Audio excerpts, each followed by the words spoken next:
നമസ്കാരം.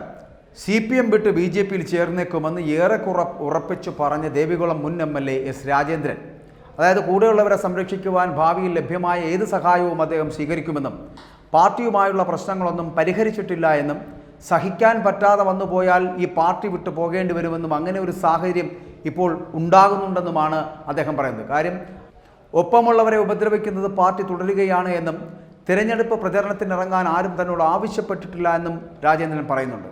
അപ്പോൾ ഒറ്റപ്പെടുത്തുകയാണ് ദേവികുളം MLA ആയിട്ടുള്ള പഴയ MLA ആയിട്ടുള്ള രാജേന്ദ്രനെ.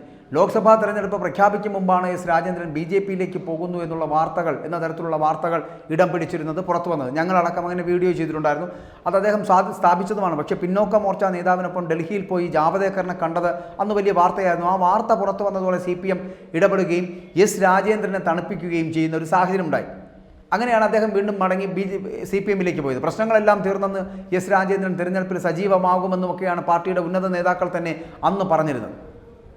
എന്നാൽ ഒന്നും നടന്നില്ല എന്നുള്ളതാണ്. പാർട്ടിയുടെ തിരഞ്ഞെടുപ്പ് പ്രചരണങ്ങൾ പോലും എസ് രാജേന്ദ്രനെ കണ്ടില്ല എന്നുള്ളതാണ്.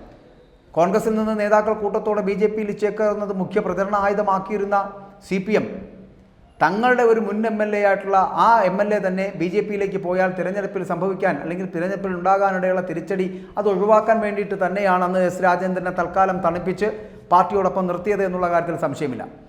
ഏറെക്കുറെ പുകഞ്ഞ കൊള്ളിയായിട്ടുള്ള രാജേന്ദ്രൻ ഈ CPM വിട്ടാൽ ഒന്നും സംഭവിക്കില്ല എന്ന് പാർട്ടിക്ക് ഇപ്പോൾ മനസ്സിലാക്കിയിരിക്കുന്നു. അതിനാൽ തന്നെ എത്രയും വേഗം പുറത്തേക്കുള്ള വഴി കാണിക്കുക, അല്ലെങ്കിൽ കാണിക്കാനുമാണ് ഇപ്പോൾ പാർട്ടിയുടെ ശ്രമം എന്ന് വേണമെങ്കിൽ പറയാം. അത്തരത്തിലുള്ള വിലയിരുത്തലുകളാണ് നമ്മൾ നടത്തേണ്ടത്. BJPയുടെ തമിഴ്നാട് ഘടകവുമായിട്ട് ചേർന്ന് പ്രവർത്തിക്കുവാനാണ് എസ് രാജേന്ദ്രൻ്റെ നീക്കമെന്നാണ് ഇപ്പോൾ അറിയുന്നത്. കാരണം അദ്ദേഹം ആ തേനി മേഖലകളിലൊക്കെയാണ് സ്വന്തം ഒപ്പമുള്ളവരുടെ കാര്യത്തിലും ഒരു നീക്കുപോക്കുണ്ടാക്കുവാനുള്ള ഒരു ഡീലുമാണ് ഇപ്പോൾ BJPയുമായിട്ട് രാജേന്ദ്രൻ നടത്തുന്നത് എന്നുള്ള റിപ്പോർട്ടുകൾ തന്നെയാണ് പുറത്തു വരുന്നത്. അതുകൊണ്ട് തന്നെ BJPയുടെ കേരള ഘടകത്തെ അറിയിക്കാതെ കേന്ദ്ര നേതൃത്വം നേരിട്ടാണ് ഇപ്പോൾ ചർച്ചകൾ നടത്തിക്കൊണ്ടിരിക്കുന്നത്. അതുകൊണ്ട് തന്നെ ആ കേരള നേതൃത്വം അറിഞ്ഞിട്ടില്ല. എസ് രാജേന്ദ്രനൊപ്പം മറ്റു പാർട്ടികളിലെ 100-ലേറെ നേതാക്കളെ തങ്ങളുടെ പാളയത്തിൽ എത്തിക്കുവാൻ BJP നേതൃത്വം ലക്ഷ്യമിടുന്നുണ്ട് എന്നുള്ളതാണ്.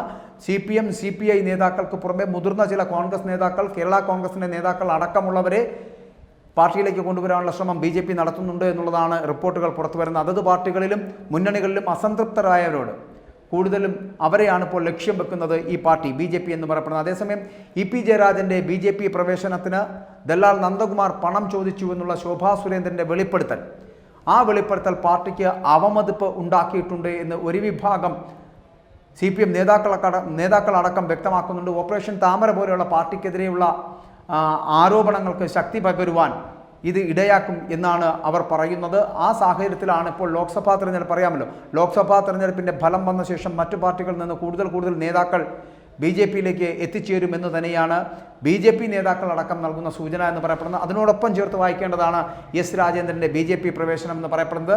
ഇവിടെ EP ജയരാജൻ എന്ന് പറയപ്പെടുന്ന പിണറായി വിജയനോളം തലപ്പൊക്കമുള്ള നേതാവടക്കം BJPയിലേക്ക് പോകാൻ ചട്ടം കിട്ടുമ്പോൾ എസ് രാജേന്ദ്രൻ എന്തുകൊണ്ട് എല്ലാം സഹിച്ച് CPMൽ നിൽക്കേണ്ടി വരുന്നു? അദ്ദേഹവും BJPയിലേക്ക് തന്നെയാണ് പോകാൻ പോകുന്നത്. അതുകൊണ്ട് CPMൻ്റെ MLAമാരടക്കം, മന്ത്രിമാരടക്കമുള്ളവർ BJPയിലേക്ക് പോകുന്നു എന്നുള്ള സൂചനകൾ തന്നെയാണ് ഇതിലൂടെ പുറത്തു വരുന്നത്.